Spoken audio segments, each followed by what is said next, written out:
Hey everyone! Today, I want to share some helpful tips to make your journey into portrait photography much easier and more enjoyable.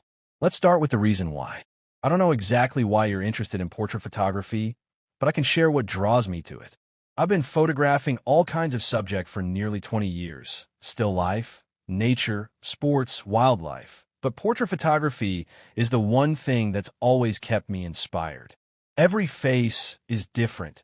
Every person has a unique story, and I love capturing small pieces of a human experience. Life is short, and I've taken portraits of people who are no longer here. It's deeply meaningful to have those moments preserved, portraits that express emotion and allow others to connect with someone, even if they never met them. Number 1, finding people to photograph. The first step is figuring out who to photograph. Start with the people closest to you, your family and friends. They're usually more patient while you're learning and experimenting, and there's no pressure to deliver perfect results. You can focus on practicing, trying new techniques, and just having fun. Once you've photographed everyone you know, reach out to acquaintances or friends of friends. Back in college, when I was getting serious about portraits, I would scroll through Facebook and message people I knew from school. I'd offer to do a free shoot just for fun and to build my skills. When reaching out, be upfront that you're not offering a paid service. You're practicing and building your portfolio. Remember that even though they're not paying money, they're giving you their time. If someone doesn't seem excited about the shoot, it's better to move on. The best sessions happen when both of you are enthusiastic, you get practice, and they get some great photos to share. Number 2, building a portfolio. After you've done a few shoots, it's time to create a portfolio. A common mistake beginners make is including too many photos from one session. Try narrowing it down to 1 to 3 of your best shots from each shoot. Take your time. Step away for a day or two, then come back with fresh eyes to make your final selections. With around 10 to 15 strong images from several shoots, you'll have a solid portfolio. Post it on Instagram or save it as an album on your phone so you can easily share it with potential subjects.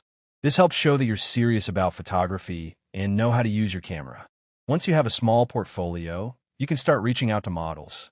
Look for modeling agencies with new talent who are open to TFP, time for print, shoots, where neither of you is paid, and both of you use the photos for your portfolios.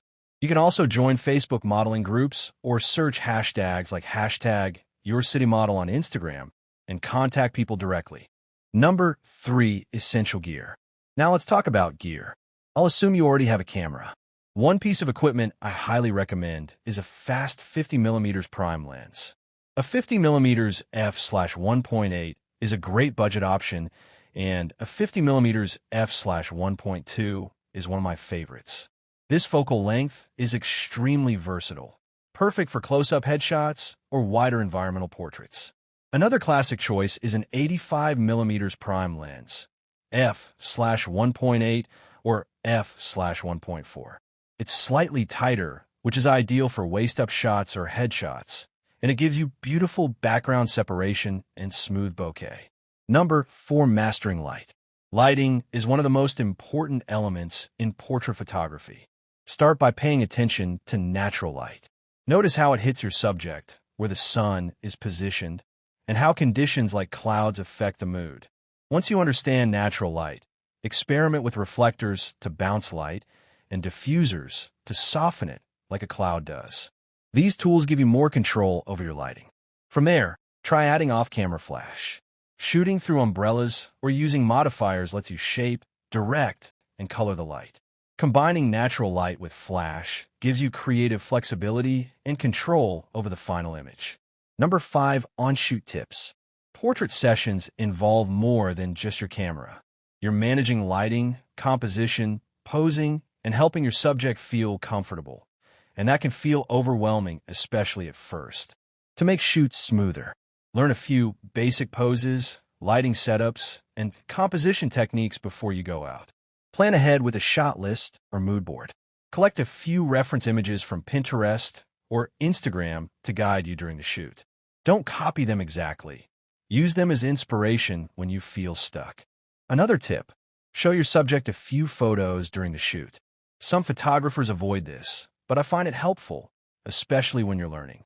It teaches you how people see themselves and what they like or don't like. With that feedback, you can adjust your posing to highlight their best features and help them feel more confident. That collaboration will make you a better photographer. Number 6, keep practicing. Finally, and most importantly, keep practicing. Improvement takes time. Even after almost 20 years of shooting portraits, I'm still learning and refining my skills.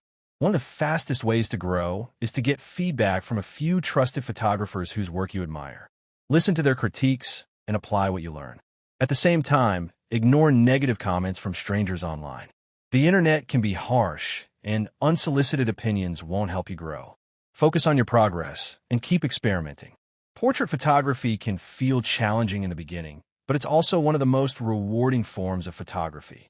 Some of my most meaningful images are portraits of people who are no longer with us, like my grandfather. They might not be technically perfect, but they hold priceless memories.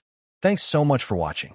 If you found these tips helpful, give this video a thumbs up and subscribe for more photography tips, behind-the-scenes content, lighting advice, and portrait inspiration. I'll see you in the next video.